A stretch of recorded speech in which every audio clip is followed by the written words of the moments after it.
Wonderful. Can you hear me okay? I can hear you very well. Oh, perfect. Excelente, excelente. Well, welcome. Thank you for being here, Verona. Thank you so much for agreeing to do this live.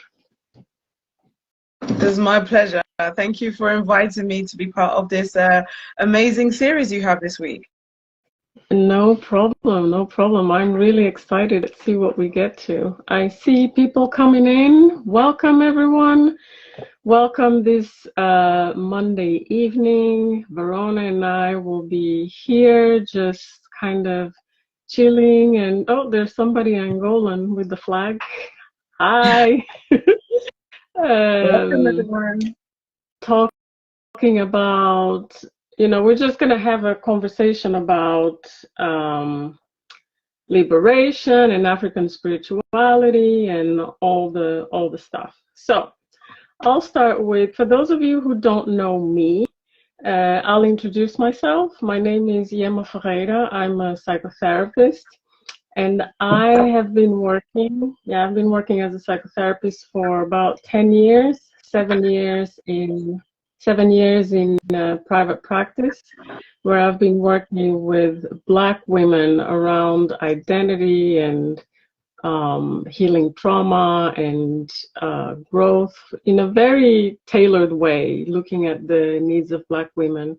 I found in my own journey with coaching and psychotherapy before that there was just this part of me. Sometimes I had this amazing coach or therapist, and then there's this part of me that they just couldn't access, and that's also what a lot of my clients who came to me said was the reason they came to me. So anyway, I've been doing that for 7 years, currently transitioning into doing more collective work.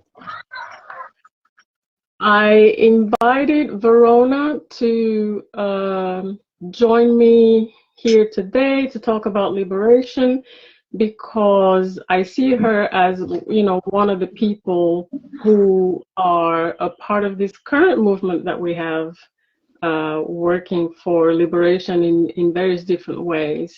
So I really wanted to have Verona's perspective. Yes. So for those of you who don't know Verona's full name is Verona Spencer-Doffo. She is the co-founder of Ancestral Voices. That is a platform, an educational platform for African spirituality. Ancestral Voices has been around for over 10 years now, right? Yeah, we're in our 13th year now. Oh my God, I'm still at 10. Yes, 13.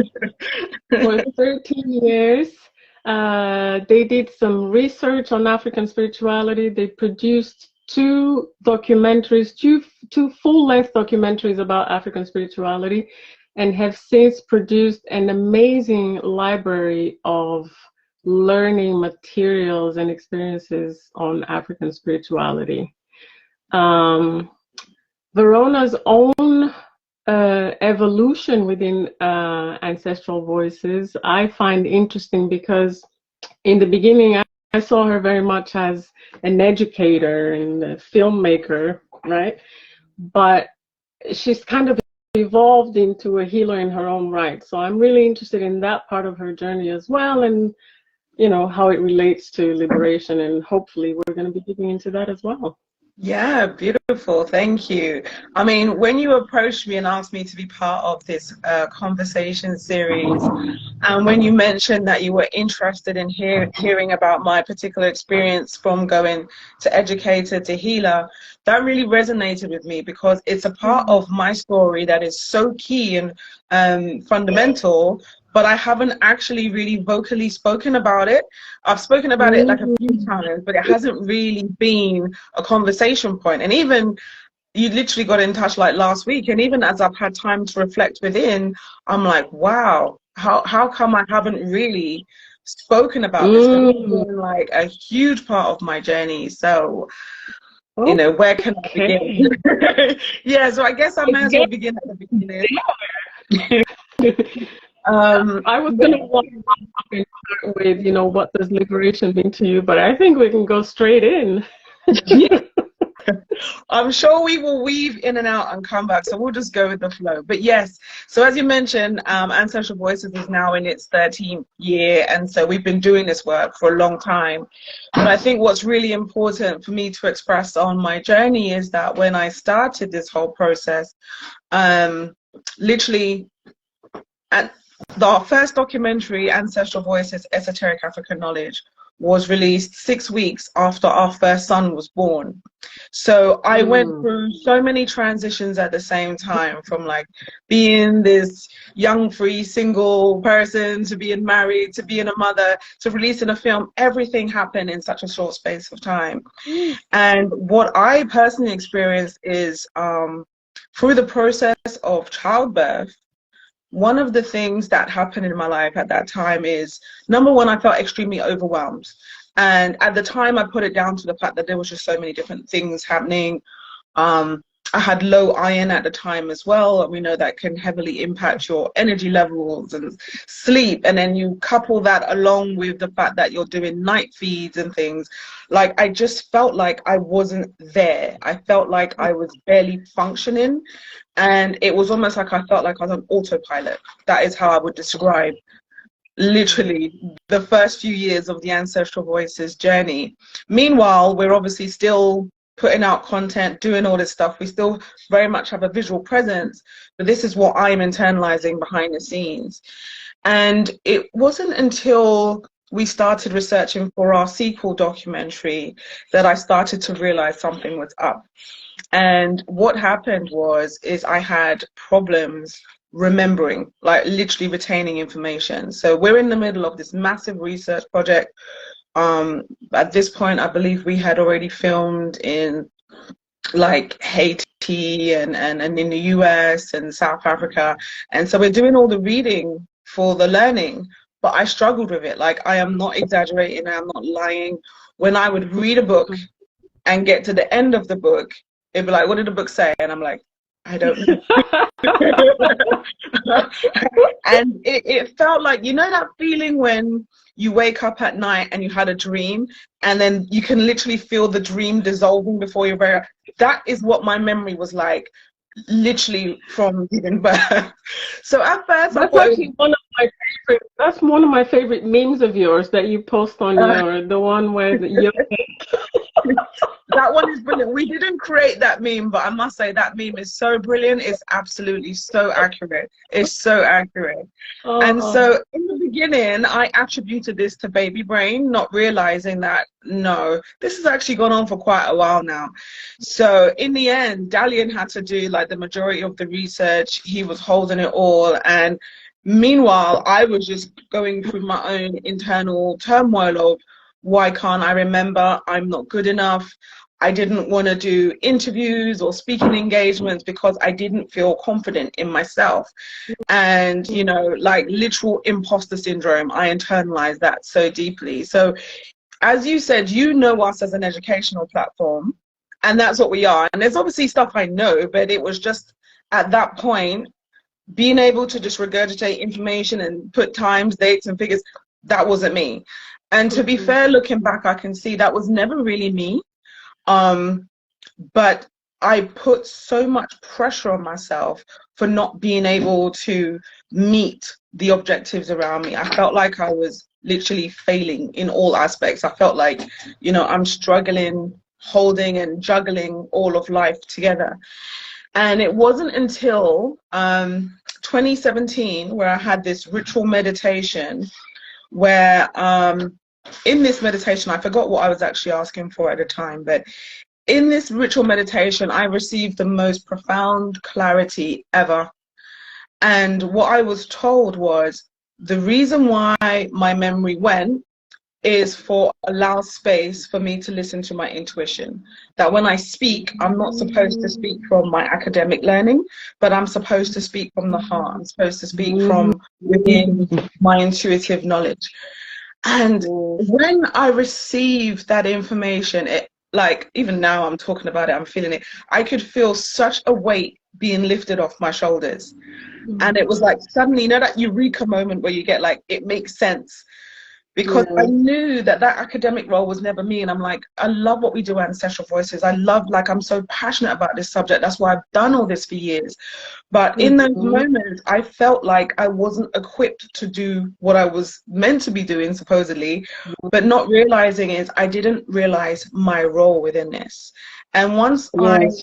came into that realization, that's when, you know, I had to go through the process of learning to honor my voice, honor the wisdom that I do have, learning to speak when I get certain spiritual insights and knowing when it's a message that I'm supposed to share.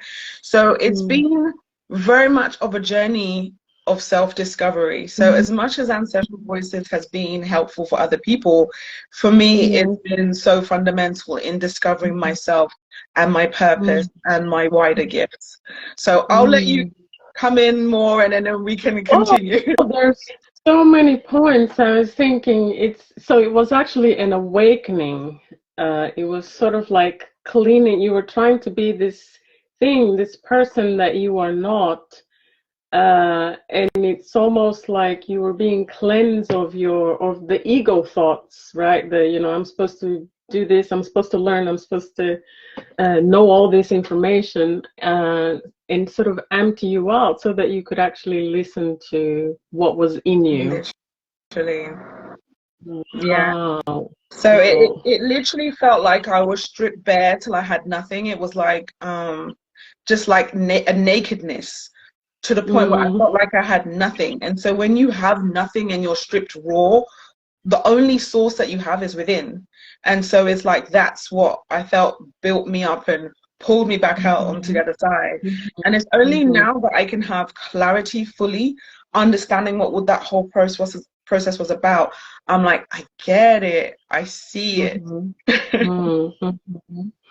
And it makes me think too of the process of the birth of a healer, which is very much how often the intersection of African spirituality and mental health come into play in my practice, for example, where somebody is going through this, whether it's mental illness itself. Usually if they come to me, it would be, mental illness symptoms, but there might also be some physical symptoms.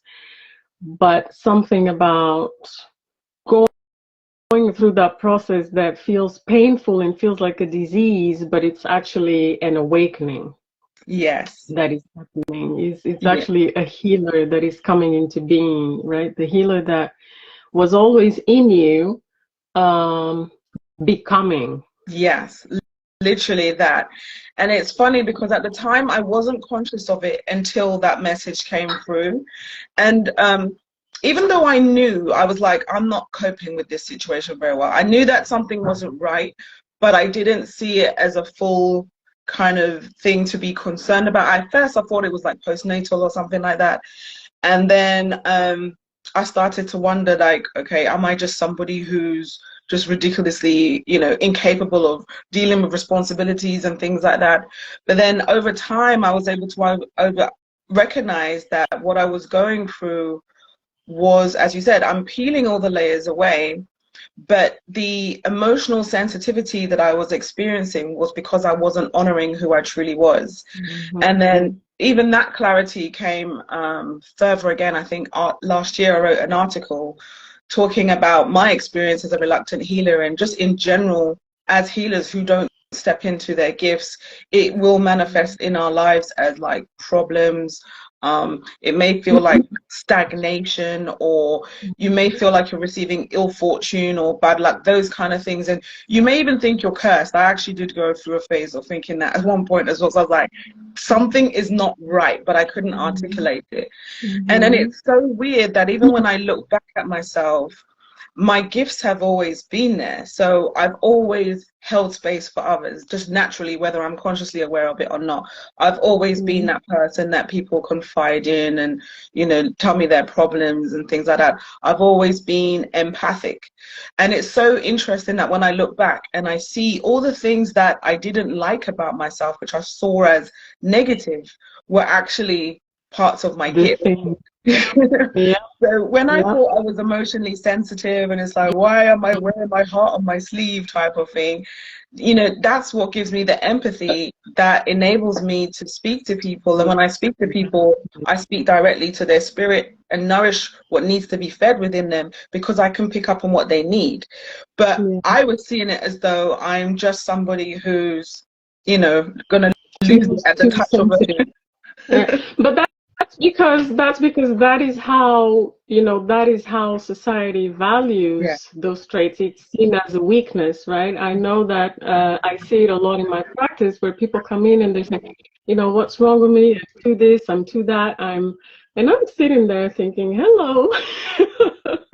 But also then there's the whole work of, and I work one way that is really useful for me to come at it that helps people connect is through, you know, telling them about being a highly sensitive person and what that personality profile is like. The veil is just thinner for you if you are a highly sensitive person. Yeah. And the reason for that is that you are here to be a connector between spirit and physical and to bring the medicine and bring the messages and all of that.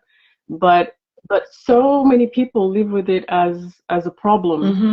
It Mm-hmm. really is something that I think, for me, it feels like it's the next thing for me, for example, to focus on. And my interpretation, you know, when you're a highly sensitive person, for me, that's like you're a healer. I, That's I would tend to agree. I would say there's certain aspects and traits. Yes, being highly sensitive, being empathic of other people, naturally having a caring nature as well. That ability to want to help others and being knowledgeable on ways to help people also. So whether it's through understanding certain plants and our relationship with nature in general, our environment.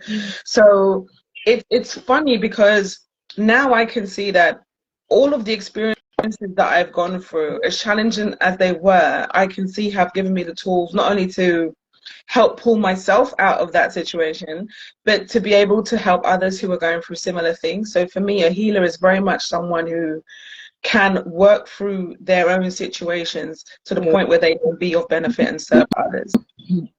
yes, yes, that is step number one.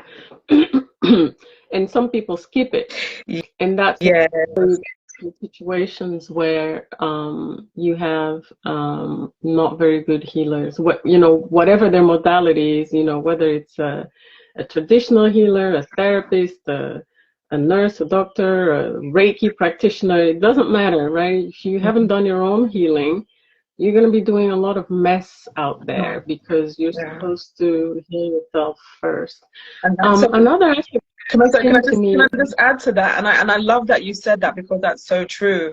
Because that speaks to the why Ancestral Voice has been going for 13 years. But I only started doing my own sort of consultancies within the last year or so.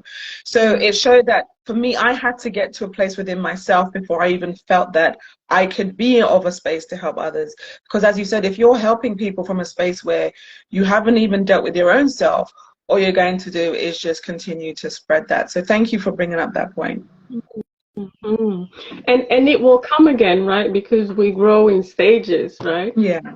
So you go through that process, you know, you do some healing, you become able to be more of a vessel, more of a healer, and you do that for, I don't know, 10 years, whatever, and then boom, you hit another one because you're growing again to the next level, and it keeps coming and coming. We will always have to go through those deepening. It's actually, I'm going up, but maybe it's down. It's like a deepening levels of healing, you know, Yeah. the different layers, and growing more and more into your gifts, right? What you can do now you know, 20 years from now, it would just be something else because you will have gone through, you know, a couple more of those layers. Indeed. And I feel that the more that I do work with others and be open to my gifts and honor myself as a vessel, I find that it helps my own healing. So it's very much a reciprocal relationship. So I realize that you can't have one without the other. It's that my ascension is also based on me helping other people and vice versa. So it's definitely it's a harmonious relationship when you find the balance. Yes, yes. I'm having like a lot of thoughts in my head, so I'm trying to pick one. So how does this relate to liberation? Would you describe this process of coming into yourself as liberation? Without a doubt. I mean, it's so funny. I think the last time we spoke, we did an interview, it was on purpose. And I very much felt that, well, I already knew Ancestral Voices is very much in alignment with my purpose. But now that I've found my true role within that purpose, that is liberation. And what I find so fascinating is something that is so natural and intuitive to me and really easy for me to do, because the work that I do, I find that it's effortless and I love it. But somehow it's still taken me 13 years to get here. So it's like, what was this resistance about? And so that being able to let go and really embody the spirit that I am, and just for anyone watching, the spirit that I embody is Yemaya. And you know, it's so interesting to me that the first time I became present of that energy in me is literally from the childbirth moment. And that's when I said the memory went and everything. So for me, I went through like a personal initiation at that time. And ever since then, it's been about recognizing and embodying that essence within myself. But because I was fighting it, it was causing stagnation in my life. It was causing problems. So now that I've been able to kind of recognize and clear all that, yes, I've finally found a sense of liberation, a sense of peace, a sense where I'm no longer beating myself up every day thinking, why are you not, you know, performing the way you should do? Why are you struggling with this? Blah, blah, blah, blah, blah. Now I'm like, okay, I found the peace in myself because I'm honoring who I am and my gifts and being unapologetically me, really. Yes. Right. and The sun is setting, so there's a proper shine on my face, but I'll keep it. It's lovely for us. I don't know if it's bothering you, but it's a beautiful light for me.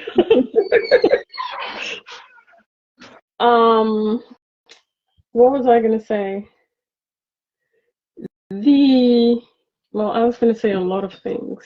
I just had something that I lost. That was important. Oh, you mentioned how, you know, it took you, it's a natural thing, yet it took you 13 years to get here. But I actually think that I actually think that the process is like that by design. I don't know a single healer who just was born, grew up, and was like, yeah, I'm just doing this, no resistance, no trauma to heal, nothing.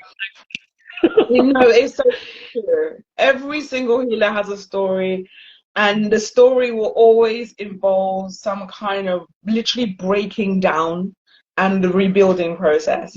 So I very much feel like a caterpillar who's gone into the butterfly. I feel like that's where I am in my journey. And you're right, there's no story of a healer coming into it.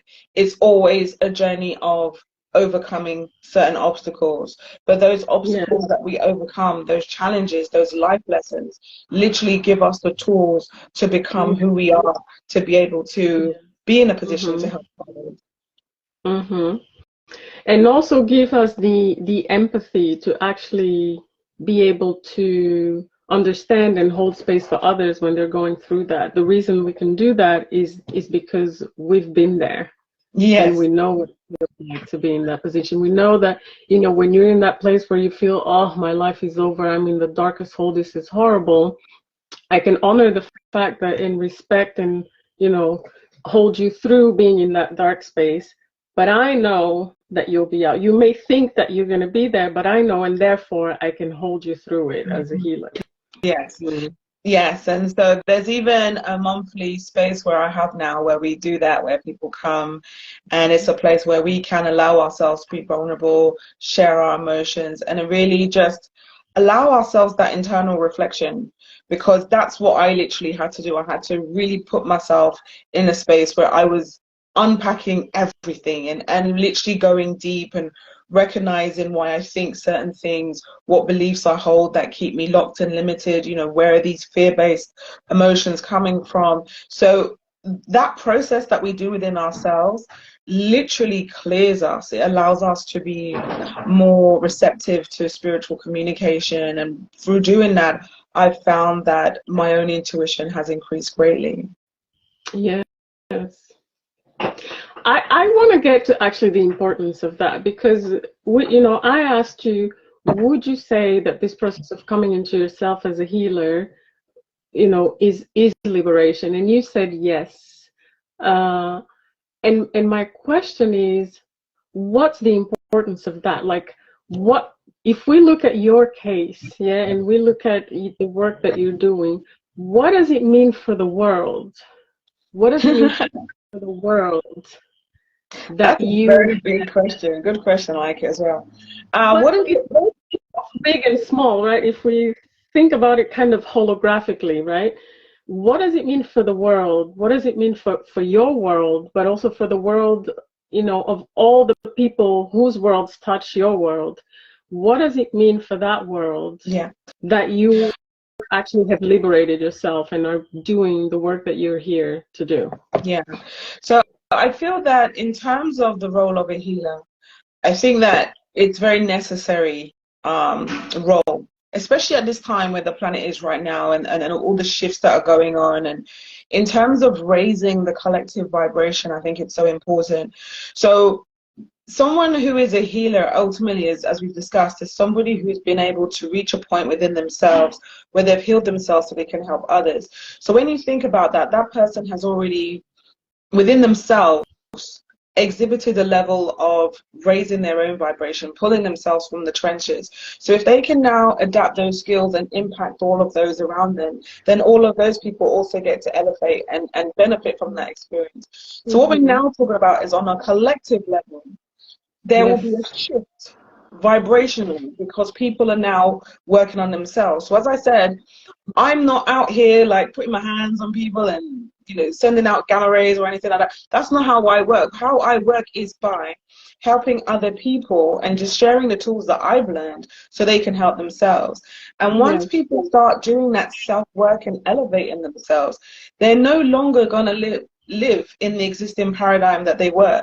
So certain experiences that they were subjected to, so as I mentioned, things like the limitation, the being locked by fear and all of those things, you can transcend above that. So if we're talking about collectively as humanity, we all start doing the self-work to elevate and move away from those lower vibrational frequencies. We now change our external reality on a collective level, not just individually, but collectively. And even if we look at the way the world is right now, there's many things happening that are very low vibrationals, very much based on anger, fear, hating people, all kind of horrible acts against others, purely because we can see there's a lack of sacredness. We don't honor ourselves in our own spirit. We don't honor the spirit of others. We don't honor the spirits of nature. And so when you become disconnected to that, the behavior becomes dysfunctional. So if we want to live in a reality that now reflects a better life experience, then that literally begins within. It's a self journey that will be magnified out. And if we collectively do the work, then once again, we will all collectively benefit from that shift. So if we think about the collective condition of Black people in the world, as it still is for many today, of course individually, we can do different things, but if we think about sort of the collective condition of Black people in the world, and we think about that process, what could that mean? I think what that could mean is one of the biggest things, and I've spoken about this quite a bit as well. One of the biggest things that has kept us as Black people limited and locked is this constant reaffirming that we are less than, that we are negative, there's something wrong with us, all of these things. And this is from Mm-hmm. childhood, from when we're born. So from we come out of the womb, we're being told we're not good enough, we're inferior, we're not smart, we're not attractive, whatever it is. And so we go into the Right. educational system, this continues, we go into higher learning, this continues, it's reinforced throughout the media, society, and everything else. So already that conditioning is putting us in a state of limitation. So if we want to change that, then we have to change it from within. So that goes into our own programming. So then, are we now reaffirming positive things about ourselves? Are we now exposing ourselves to positive imagery of ourselves? Are we prepared to do the self work to allow us to heal from not just our own experiences, but what our ancestors have gone through Yeah. also? Because these things that we face, for example, I use the media, for example, where there's always every year, without doubt, multiple times in a year, in fact, where there'll be certain stories put out to trigger us, you know, tapping into that epigenetic memory, because we hold these feelings very dear and near because it has happened in our recent lives. So by it's like keeping us in a state of trauma. So we have to be able to recognize, okay, that's what's happening. And so if we heal ourselves to a certain degree, those things will no longer trigger you in the same way. So you're no longer a vibrational match to it. So it can no longer keep you in that space. So for me, I feel like healing is exceptionally important for us as a people. And it's not about getting into any kind of victimhood mentality. It's very much about empowering ourselves through reaffirming positive information about ourselves, but also knowing ourselves and being prepared to do the healing required as well. Mm-hmm. Mm-hmm. So healing is liberation. Healing is liberation, and literally rising above everything or anything that tries to intentionally keep you in a low vibrational state. So when I'm talking about things like fear, anger, resentment, all of those emotions, even as valid as they are, because we're allowed to experience the full scale of emotions, but when you're being kept there, that's Yeah. something else. So we can see that the media does this all the time, not just in terms of racism, but other aspects of society as well, and just keeping people in that state of bickering, arguing, fear, you know, oh, the world's going to end, they're going to kill us, this is happening, that's happening. If you stay in that vibration, it will ultimately limit you. So I feel that it's so vital to our essence to nourish ourselves, nourish our children, the information we teach them, the information we surround ourselves with. We have so much knowledge already just lying within our DNA. We can draw upon that anytime. So, you know, the whole point as well, but the whole fact that we're constantly focused on our colonial history and not acknowledging all the other ancestry within our lineage, all that knowledge, all that wisdom that's there. It's like our history began there. There was nothing before. Exactly. So what we do by that, we just keep us in this state of trauma and not acknowledging all this high technology that literally exists within our DNA. Yes. Yeah. Let me see. People are just going through the comments a little bit. So what is the role? What is the role of ancestral voices in our liberation? Oh, where'd you go? Oh, there. I'd say ancestral voices as just, it's basically, how can I describe it? I wish I had an ancestral voices when I was growing up, because when I started this journey of learning, I found that there was nobody to speak to. I didn't know where to go for information. And then even when I did ask or try to talk about it with people, people would really get upset with me. Like, why are you even talking about this? And, oh, you shouldn't worry about that. That's in the past and things like that. Or people would just try to fear me off about its negative impact. So for me, that was just very limiting. And so Ancestral Voices to me is a platform where people of like mind can come together, share information, learn, grow, and just be unapologetic about wanting to learn about yourself. The fact that we live in a society where learning about your own self, your own cultures, your own history is frowned upon. It's like, how dare you have an interest in learning about yourself? That just speaks to the volumes of mind control and conditioning that has gone on.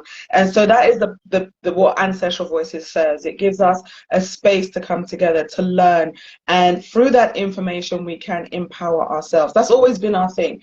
You know, this is knowledge that can be used to empower yourself. I don't think you should ever be in a state where you're constantly reliant on somebody else to do for you. Yeah. Have your teachers, have all the wisdom keepers around you, and they will give you information that nourishes you for you to elevate and grow for yourself. Yeah. I did see somebody's question asking about Yemaja's impact on my life. I didn't see that, but you can answer. Yeah, so yes, I saw it. Yeah. So that one on you as a healer. Yeah. So we did touch on that before, but yes. So I would say that in the beginning, which happens to many people when they've been called by what known as the water spirits, that can manifest in your life, such as like mental breakdown or problems, and what else? Financial imbalances. You can end up. Some people have fertility problems. In my case, literally my memory went. I did struggle a lot during that time, and interesting enough, we do have a Baba, so I did have a Yemaja shrine, which I'm trying to remember when exactly I got my shrine, and I'm not sure if having my shrine helped with this whole process, because this is now only something I'm really reflecting on, whether that helped. And I think it may have helped me to not go further down than what I felt like spiraling in my own mind. And I think that may have added to the clarity that I did have. But what I would say has been really helpful to me is I did start, a shout out to Sia Ray, if she's listening. I did do a shamanic journey session with her. And what that enabled me to do was to start connecting directly. So it really opened up my third eye. It allowed me to really start to speak to spirit directly, because once again, even with my Yemaja shrine, I felt like a disconnect. I don't know why, and I think this is because I was still fighting with myself at this point.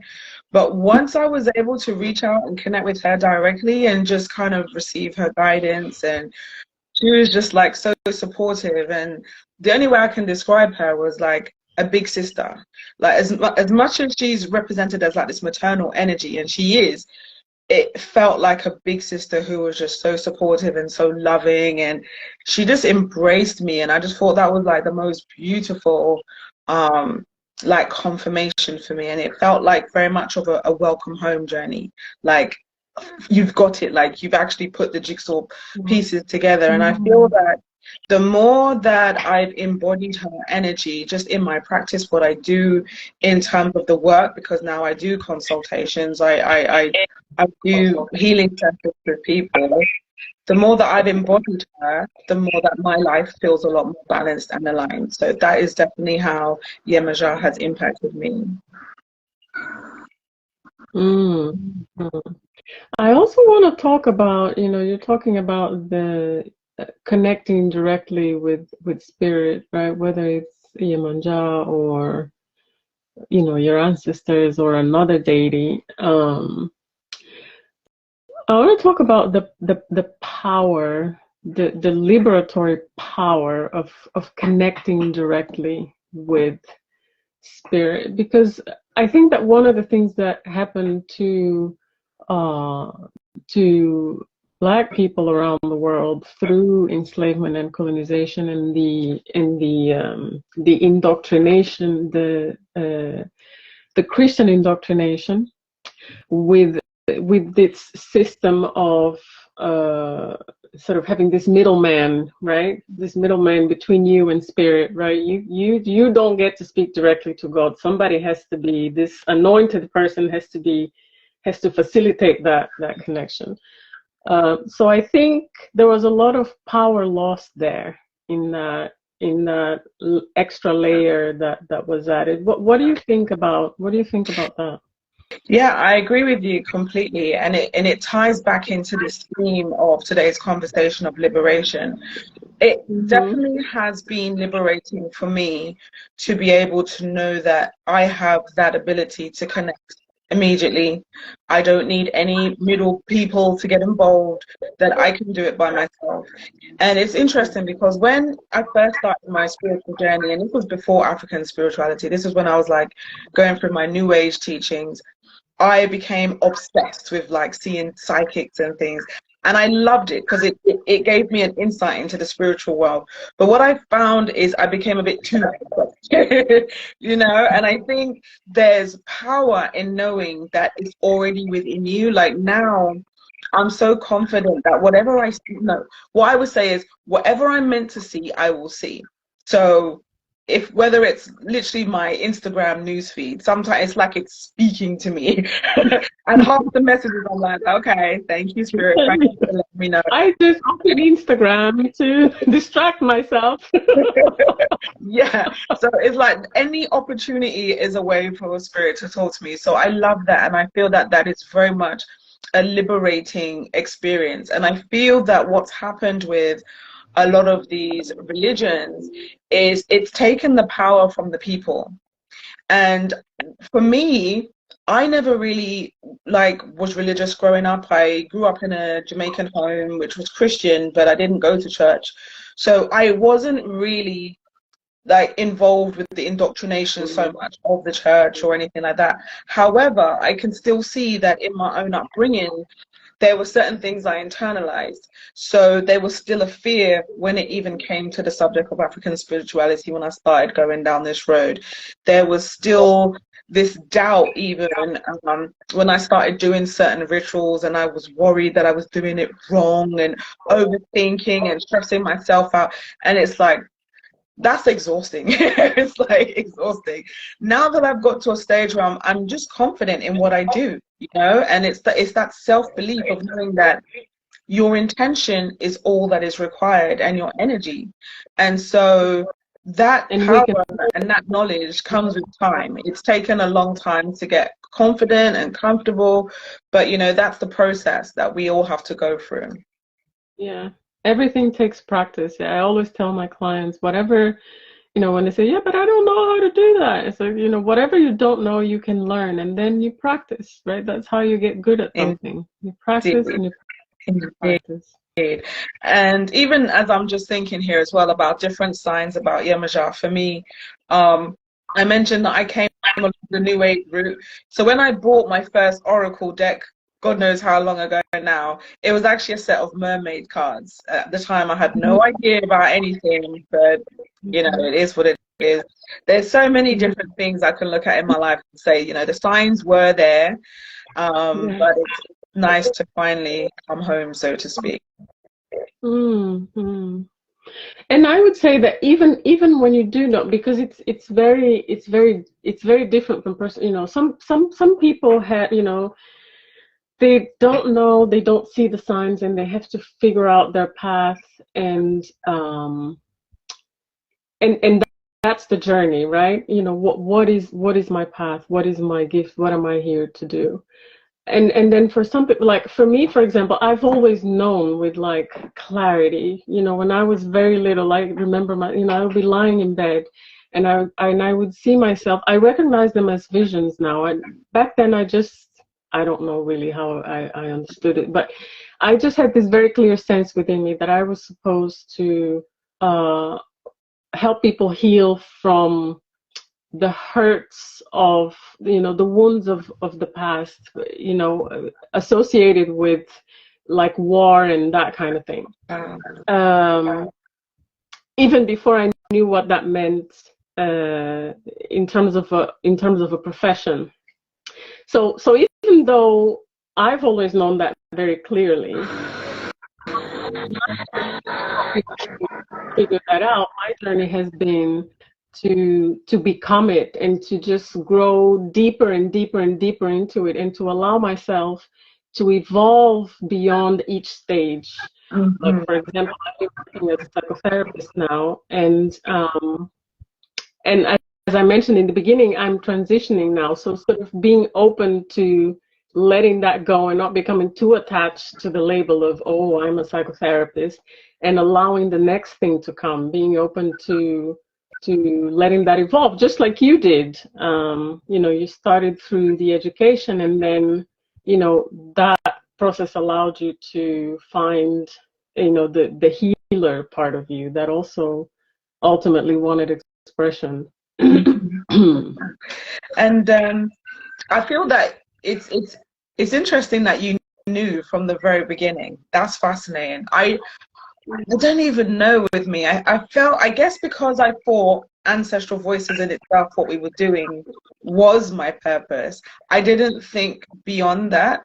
But then even within that, it's the uncomfortability that I was feeling within myself that made me realize that there's more.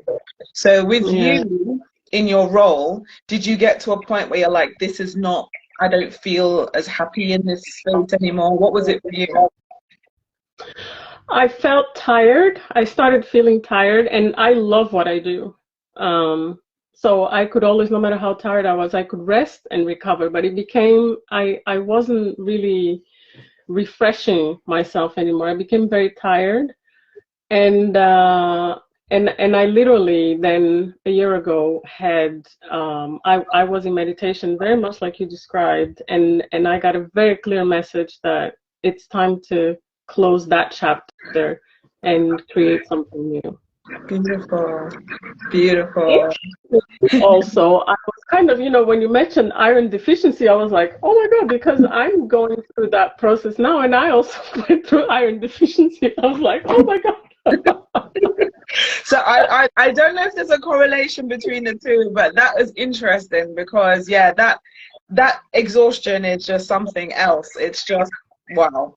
And Yeah. also another thing that I haven't been tested, I don't know officially, but one of the things I started looking into about a year or two ago was the symptoms of ADHD, because I kept seeing a lot of different spiritual teachers talking about it.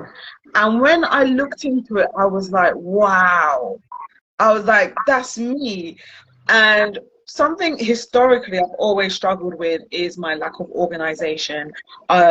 I can, some things are really obvious in your face and I can't see it, and I'll make like glaring mistakes. And I was told this from school days, like, you need to focus, you need to pay attention. I'm like, but I am paying attention. And so for me, I feel like there's very much a link between that kind of the way my mind operates. Like now I see that, I mentioned before that when I speak from intuition. I find reading, as much as I quite like reading at times, I do find it's a lot of mental attention, which I struggle with. But also, I feel that even the way my mind look at symbolism a lot, like when I see symbolism, like I find it really easy to decode dreams and things. And I think it's just the way my mind works. So I'm sure there is a correlation.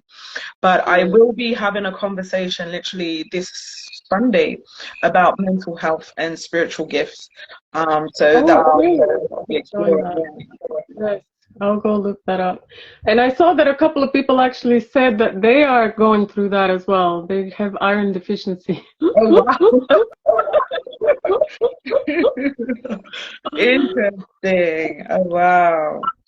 Be interesting to look at what else is going on in your life, right? You're going through this thing, you have iron deficiency. Maybe just look at what else is going on in my life. Am I, is the energy flowing? Am I stuck somewhere? Am I resisting some things? Yeah.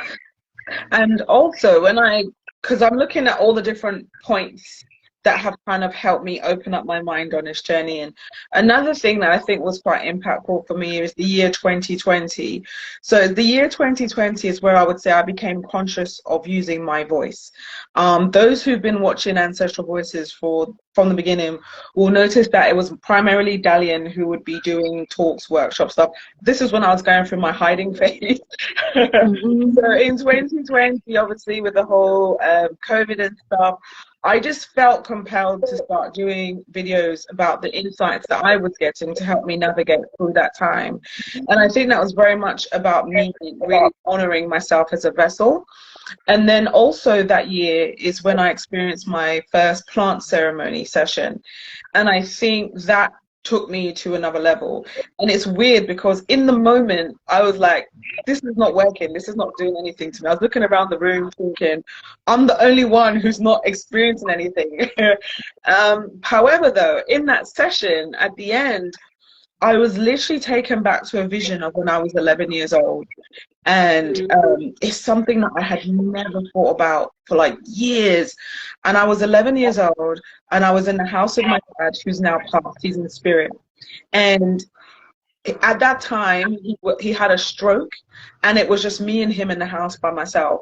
And, you know, 11-year-old being freaked out, didn't know what to do. I remember speaking to my mum. I don't know if I called the ambulance or she did, but I was so scared and just like being so nervous and freaked out. And I think the reason why they showed me that vision was because from the age of 11 years old, I've just felt this burden of responsibility and just feeling like I have to hold it together for everybody else. So imagine being a child, but being shouldered with such big responsibilities where you have to look after your parent. And one of the things I really have been conscious of is, because of that incident, being so mindful and worrying about the death of my parents, which is quite a morbid feeling for a child to be carrying. But it was something that I was so conscious of. And so I think even in that moment, and especially if anyone's heard me talk about the number 11 being so significant in my life, I feel like at that particular time, it was another, I guess, a form of initiation of me stepping into this kind of healer role, stepping into this role of responsibility and being able to look after others. Yes, I love that you're bringing in initiation, and which kind of ties back, for me, it ties back to that spiral growth and spiral healing, right? So you will go through a few initiations in your life, and how many of them just happen through spirit, right? Your own experiences, and you sort of making something of that, but you can feel that. Certainly, looking back, I can pinpoint some moments throughout my life where I'm like, oh, okay, that's what that was. That's yeah. And that's the thing. There are normally moments in our lives that are like really challenging, but in that challenging moment, the fact that, number one, you're even here to speak about it and overcome it, shows that you were able to, take the necessary wisdom from that and move forward and go beyond. So yeah, I was surprised to be confronted with that memory, but once I did, it made complete sense as well.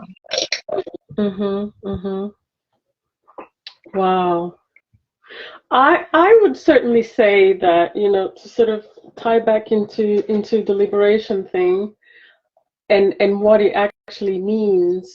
I think what we're really describing is because we talk about liberation as a little bit of an abstract thing, and it's a theme that's very much current because of the moments we are living through.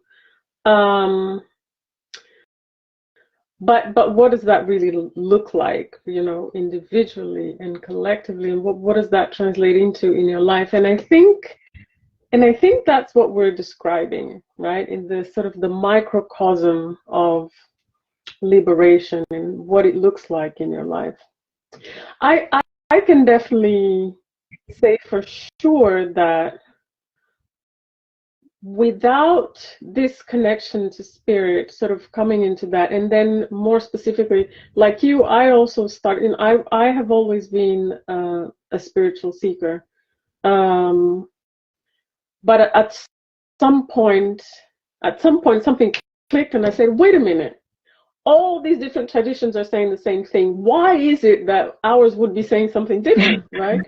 And then I began to look into that and began to embrace African spirituality. definitely also describe this as my individual process of liberation coming into that. But I think I would say that without that experience, my practice as it exists would not exist, right? I would just be a regular old psychotherapist, a regular old working with anybody, just dealing with anxiety, depression, etc., whatever. And I would definitely not have focused my work on Black women, on liberation, on healing our specific historical trauma, and doing that work. That definitely came straight from that relationship with spirit. Yeah, and I feel that definitely that liberation for me, liberation is very much tied into my African spiritual journey, because as I mentioned, I looked into the whole New Age scene. That's where I started from. And as much as a lot of the information resonated with me, there was still something missing. And they weren't speaking about ancestors. Not then anyway. Now I see they're kind of slipping in that language. They weren't doing that before. But anyway, I knew consciously from once I started incorporating ancestors into my own spiritual journey, it was like a complete game changer. It opened up my world in ways that it wasn't happening like that before. It allowed for so much deeper reflection. It opened up for more spiritual connection as well. And as you said, it's like it no longer becomes about you, and you're now looking at how you can use that ancestral knowledge to benefit other people.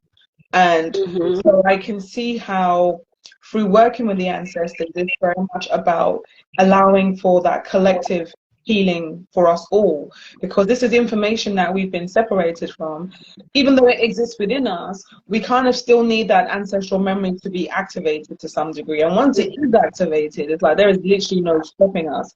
And so for me, it's been so like it's been amazing to even be part of such a movement that inspires that within people.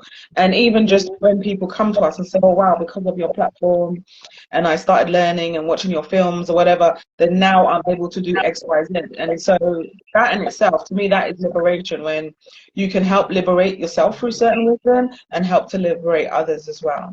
Yes, yes. And I don't know where, people are in different places. Verona is joining us from the UK. I'm in Denmark. I saw somebody said earlier that they were in Brazil. Somebody put the Angolan flag on before. But I do work online with people everywhere, but I am physically in Denmark. So my face-to-face clients have been people, Zambia, yay. My neighbor, I'm from Angola.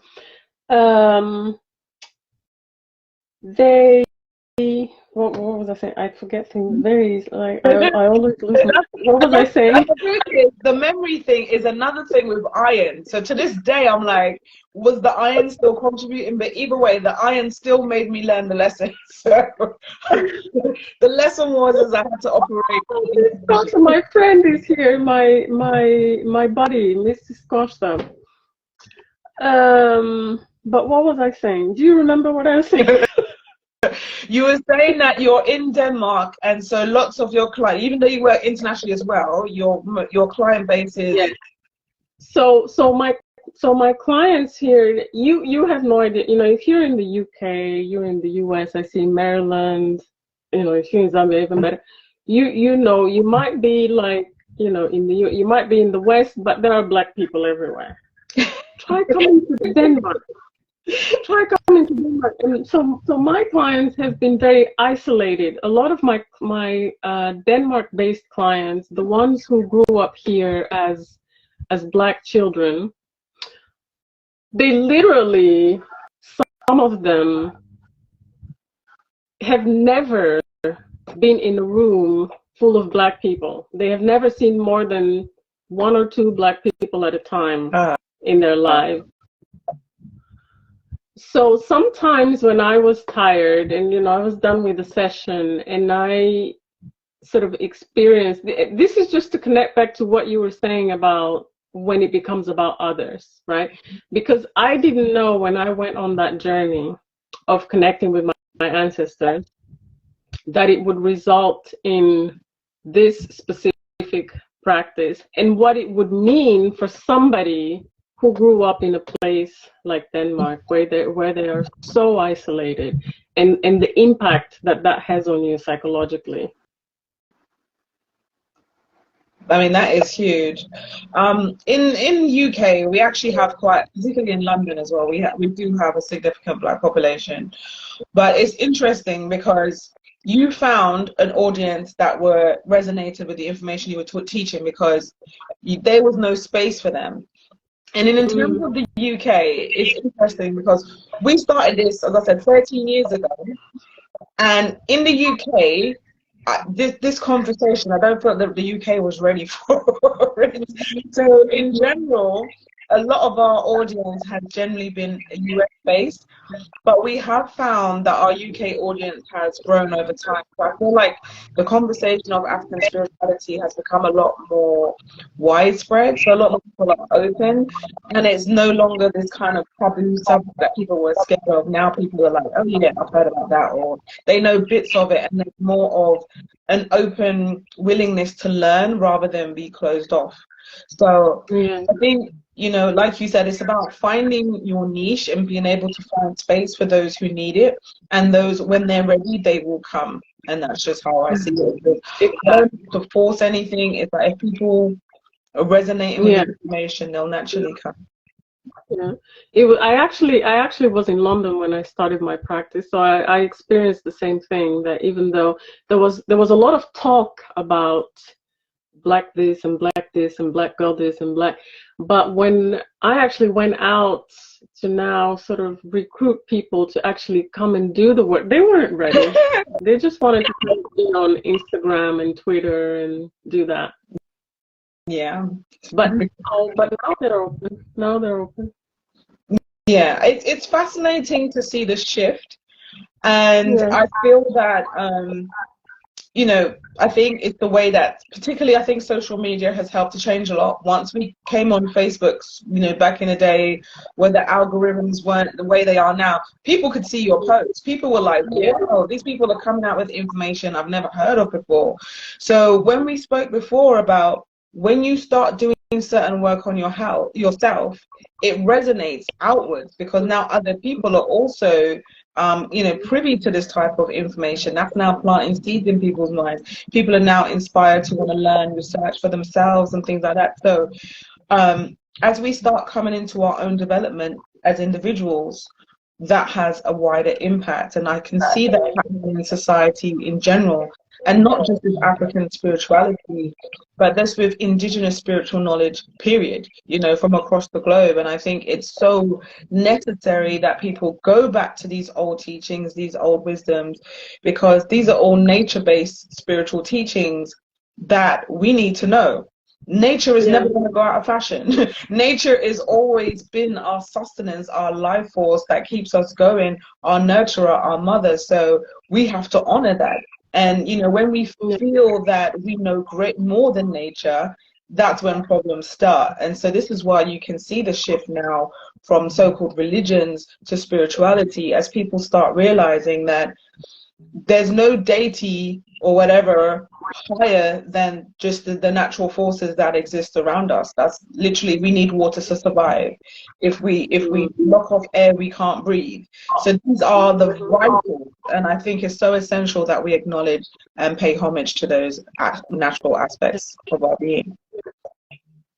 And they're all so simple, right? It's just about returning to the simplicity of how things are instead of making stuff up.